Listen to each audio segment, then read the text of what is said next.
ಪತ್ರವನ್ನು ಓದೋ ಸಮಯ ಆಯ್ತು. ಯಾರು ಬರೆದಿದ್ದಾರೆ ಓದೋಣವಾ? ಗುರುಜಿ, ಮಂಜುಳಾರವರು ಈ ಪತ್ರವನ್ನ ಬರೀತಿದ್ದಾರೆ. ಎಲ್ಲಿಂದ ಅಂತ ಹೇಳ್ತಾ ಇಲ್ಲ. ಪೂಜನೀಯ ಗುರುಜಿಯವರಿಗೆ ಮಂಜುಳಾ ಮಾಡುವ ಶಿರಸಾಷ್ಟಾಂಗ ನಮಸ್ಕಾರಗಳು ಅಂತ ಹೇಳ್ತಾರೆ ಗುರುಜಿ. ಬಹಳ ನೊಂದು ಈ ಪತ್ರ ಬರಿತಾ ಇದ್ದೀನಿ ಗುರುಜಿ, ದಯಮಾಡಿ ಉತ್ತರವನ್ನ ನೀಡಿ ಅಂತ ಹೇಳ್ತಾ ಇದ್ದಾರೆ. ಅವ್ರು ಹುಟ್ಟಿದ ದಿನಾಂಕ 19/6/59 ಶುಕ್ರವಾರ ಸಂಜೆ 5:30ಕ್ಕೆ ಅನುರಾಧ ನಕ್ಷತ್ರ 4ನೇ ಪಾದ ಅಂತ ಹೇಳ್ತಿದ್ದಾರೆ ಗುರುಜಿ.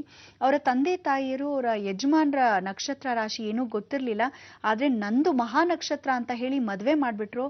ಆದ್ರೆ ಮದ್ವೆ ಆದ ದಿನದಿಂದಲೂ ಈವರೆಗೂ ಕಷ್ಟ ತಪ್ಪಿದ್ದಿಲ್ಲ. ನಮಗೆ 3 ಜನ ಹೆಣ್ಮಕ್ಳಾಗಿದ್ರು.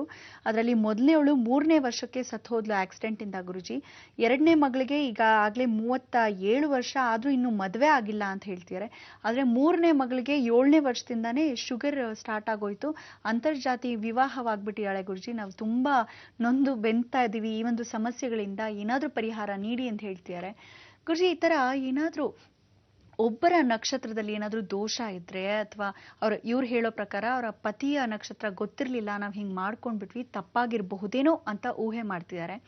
ಆತರ ಏನಾದ್ರೂ ಆಗಿದ್ದ ಪರಿಸ್ಥಿತಿನಲ್ಲಿ ಈ ಒಂದು ಪರಿಣಾಮ ಎಲ್ರ ಮೇಲೂ ಆಗತ್ತಾ? ಅವ್ರ ಕುಟುಂಬದವ್ರು ಎಲ್ರ ಮೇಲೂ ಆಗತ್ತಾ ಗುರುಜಿ? ಖಂಡಿತ. ಇಲ್ಲಿ ಎಲ್ಲರ ಮೇಲೆ ಪ್ರಭಾವ ಬೀರತಕ್ಕಂಥ ಒಂದು ನಕ್ಷತ್ರಕ್ಕೆ ಬರತಕ್ಕಂಥ ದೋಷ ಸಾಕಷ್ಟು ಜನ. ಇದು ಒಂದು ಉದಾಹರಣೆ ಕೊಡ್ತೀನಿ ಕೇಳಿ.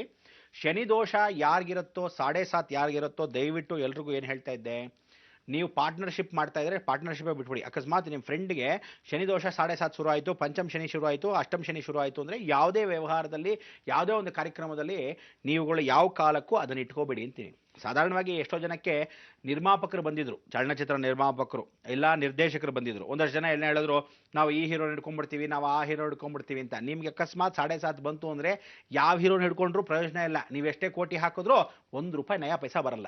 ಯಾಕೆಂದ್ರೆ ಶನಿ ಅನ್ನೋನು ಅಷ್ಟು ಪ್ರಭಾವಶಾಲಿ. ಹಾಗೆ ಒಂದು ಗ್ರಹ ಇದ್ದರೆ, ಫಾರ್ ಎಕ್ಸಾಂಪಲ್ ಇನ್ನೊಂದು ಉದಾಹರಣೆ ಕೊಡ್ತೀನಿ ಕೇಳಿ. ಒಂದು ಬ್ರಿಡ್ಜ್ ಹಾಕ್ತಾ ಇರ್ತಾರೆ. ಶನಿ ಒಬ್ಬ ಅಂಗಡಿಯವನು ಹಿಡ್ಕೊಂಡಿರ್ತಾನೆ. ಯಾರಿಗೆ? ಒಂದು ಅಂಗಡಿಯವನು ಹಿಡ್ಕೊಳ್ತಾನೆ. ಈ ಅಂಗಡಿಯವನು ಹಿಡ್ಕೊಂಡಿರತಕ್ಕಂಥ ಶನಿಗೆ ಸರೆಕ್ಟಾಗಿ ಏನಾಗತ್ತೆ, ಪಕ್ಕದಲ್ಲಿ ಇನ್ನೊಬ್ಬನಿಗಾಗತ್ತೆ, ಮತ್ತೊಬ್ಬನಿಗಾಗತ್ತೆ. ಎಷ್ಟು ಚೆನ್ನಾಗಿ ಹರಡ್ತಾನೆ ಅಂದ್ರೆ ಇವನು ಸ್ಟ್ರಾಂಗ್ ಶನಿ ಅಲ್ಲಿ ಫ್ಲೈಓವರ್ ಶುರು ಮಾಡ್ಬಿಡ್ತಾನೆ. ಏನೋ ಫಸ್ಟ್ ಕ್ಲಾಸಾಗಿ ಮೇಲ್ ಸೇತುವೆ ಶುರು ಮಾಡ್ಬಿಡ್ತಾನೆ. ಈ ಮೇಲ್ ಸೇತುವೆ ಫ್ಲೈಓವರ್ ಅನ್ನೋದೇನು ಶುರು ಮಾಡ್ತಾನೆ, ಆ ರೋಡಲ್ಲಿ ಒಬ್ಬನ ಮಗನ ಓಡಾಡಲ್ವಾ? ನಿಮಗೆ ಗೊತ್ತಿರಲ್ಲ ಪಕ್ಕದವನಿಗೆ, ಅಥವಾ ನಿಮ್ಮ ಅಂಗಡಿಯಲ್ಲಿ ವ್ಯಾಪಾರ ಆಗಕ್ಕೆ ಯಾವನ್ನ ಮ್ಯಾನೇಜರ್ ಅಂತ ಕೂಡಿಸಿರ್ತೀರೋ, ಅಥವಾ ಮನೆ ಯಜಮಾನನಿಗೆ ಅಂದರೆ ವ್ಯಾಪಾರ ಯಾರು ಇಟ್ಟಿರ್ತಾನೋ, ಇನ್ವೆಸ್ಟ್ ಮಾಡಿರ್ತಾನೋ ಅವನ ಹಣೆ ಬರಕ್ಕೆ ಅವನಿಗೇನೋ, ಅಥವಾ ಸೇಲ್ಸ್ ಮ್ಯಾನ್ಗೋ ಸೇಲ್ಸ್ ಗರ್ಲ್ಗೋ ಅವ್ರ ಅಂಗಡಿಯಲ್ಲಿ ಇಟ್ಕೊಂಡಿರ್ತಕ್ಕಂಥವ್ರಿಗೂ ಶನಿ ದೋಷ ಇರುತ್ತೆ. ಪಂಚಮ ಶನಿ ಇರ್ಬೋದು, ಅಷ್ಟಮ ಶನಿ ಇರ್ಬೋದು, 7.5 ಇರ್ಬೋದು, ಅಥವಾ ಜನ್ಮ ಶನಿ ಇರ್ಬೋದು. ಆ ಶನಿ ಬಂದ್ಬಿಟ್ಟಾಗ ಏನಾಯ್ತು, ನಿಮ್ಗೆ ವ್ಯಾಪಾರ ನಿಂತು ಹೋಗ್ಲೇಬೇಕು.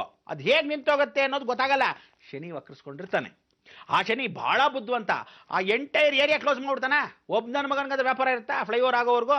ಆಗಲ್ಲ. ಅದಕ್ಕೆ ಹೇಳೋದು, ಎಲ್ಲರೂ ಮೇಲ್ ಸೇತುವೆಯಲ್ಲಿ ಮೇಲ್ಗಡೆ ಹೋಗ್ತಾ ಇರ್ತಾರೆ, ಇಲ್ಲ ಪಕ್ಕದ ರೋಡಲ್ಲಿ ಹೋಗ್ತಾ ಇರ್ತಾರೆ. ನಿಮ್ಮ ಅಂಗಡಿಗಳೆಲ್ಲ ಏನು ಮಾಡ್ತೀರಾ, ಹಿಂಗಂತ ಇರಬೇಕು ಅಂತ ಇರಬೇಕು ಅಲ್ವಾ?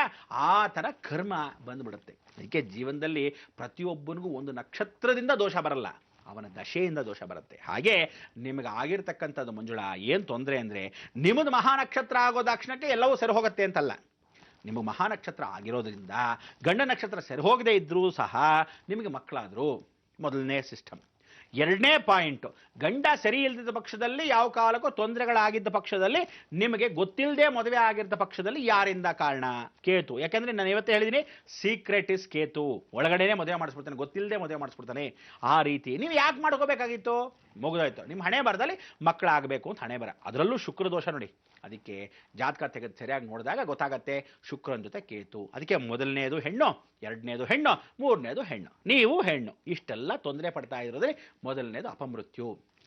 ಇನ್ನೊಂದು ತಮಾಷೆ ಗೊತ್ತಾ, ನಿಮಗೆ 3 ಜನ ಮಕ್ಕಳಲ್ಲ, 4 ಜನ ಮಕ್ಕಳು. ಮಧ್ಯದಲ್ಲಿ ಒಂದು ಅಭಾಷಣ ಆಗಿರೋದು ಯಾಕೆ ಹೇಳಿಲ್ಲ? ಜ್ಞಾಪಕ ನಿಮಗಿಲ್ಲ, ನನಗೆ ಚೆನ್ನಾಗಿ ಗೊತ್ತು.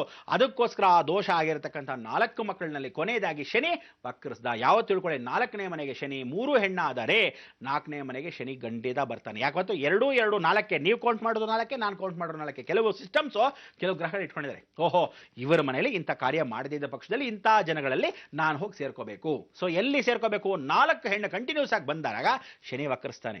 ಆ ಸಮಯದಲ್ಲಿ ಎಷ್ಟೋ ಜನ ಏನು ಮಾಡ್ತಾರೆ ಗೊತ್ತಾ, ಪ್ರಯತ್ನ ಮಾಡ್ತಾರೆ. ಏನಂತ, ನನಗೆ ಹೆಣ್ಣು ಮಕ್ಕಳೇ ಆಗಿದ್ರೆ ಗಂಡು ಮಗು ಬೇಕು, ಗಂಡು ಮಗು ಬೇಕು, ಗಂಡು ಮಗು ಬೇಕು. ಎಷ್ಟು ದಿವಸ ಅಂತ ಪ್ರಯತ್ನ ಪಡ್ತಾನೆ ಇರ್ತಾನೆ ಗಂಡ ಹೆಂಡತಿ.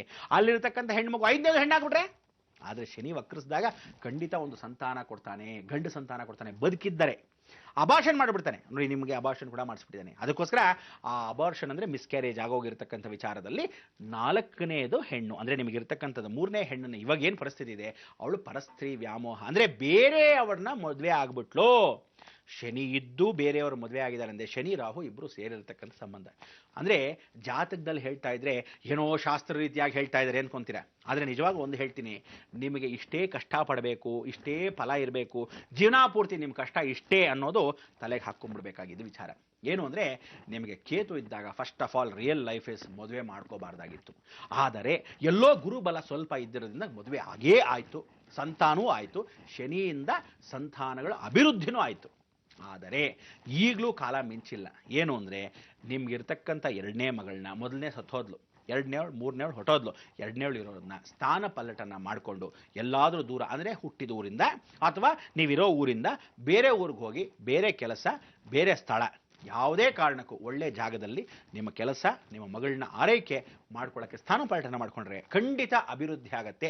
ಇರೋ ಮಗಳನ್ನಾದರೂ ಪರಿಪೂರ್ಣವಾಗಿ ಮಾಡ್ಕೋಬೋದು. ಇಷ್ಟಕ್ಕೆ ಮೇಲೆ ನಿಮ್ಮ ಕಷ್ಟ ಅನ್ನೋದನ್ನು ಸರಿಸಬೇಕು ಅಂದರೆ ಸ್ಥಾನ ಪಲ್ಲಟನ ಬಿಟ್ಟು ಯಾವ ಕಾಲಕ್ಕೂ ಆಗಲ್ಲ. ಆದರೆ ಒಂದು ಶುಕ್ರಾದಿತ್ಯ ಮಾಡಿಕೊಳ್ಳೋಕ್ಕೆ ತಂದೆ ಬದುಕಿರಬೇಕಾಗಿತ್ತು, ಆಗಿಲ್ಲ. ಆದರೂ ಒಂದು ಗುಂಡು ಕಲ್ಲನ್ನು ಸಂಕಲ್ಪಪೂರ್ವಕವಾಗಿ ನೀವೇ ಮನೆ ಮೇಲೆ ಕೂತ್ಕೊಂಡು ಪಕ್ಕದಲ್ಲಿ ಅರ್ಚಕರಿಗೆ ಯಾರಾದರೂ ಹೇಳಿ ಶುಕ್ರಾದಿತ್ಯ ಸಂಧಿಯನ್ನು ಮಾಡಿಸ್ಕೊಳ್ಳಿ. ಅಟ್ಲೀಸ್ಟ್ ಇರೋ ಮಗಳನ್ನಾದರೂ ಶ್ರೇಯಸ್ಸು ಅಭಿವೃದ್ಧಿಯಾಗಿ ಅವಳು ನಾಳೆ ನಿಮ್ಮನ್ನು ನೋಡ್ಕೊಳ್ಳೋ ಅಷ್ಟಕ್ಕೆ ಅಭಿವೃದ್ಧಿ ಆಗ್ತಾ ಬರಲಿ. ಅವಳಿಗೆ ಮದುವೆ ಆಗಬೇಕಾದ ಅವಕಾಶವನ್ನು ಸದಾವಕಾಶವಾಗಲಿ.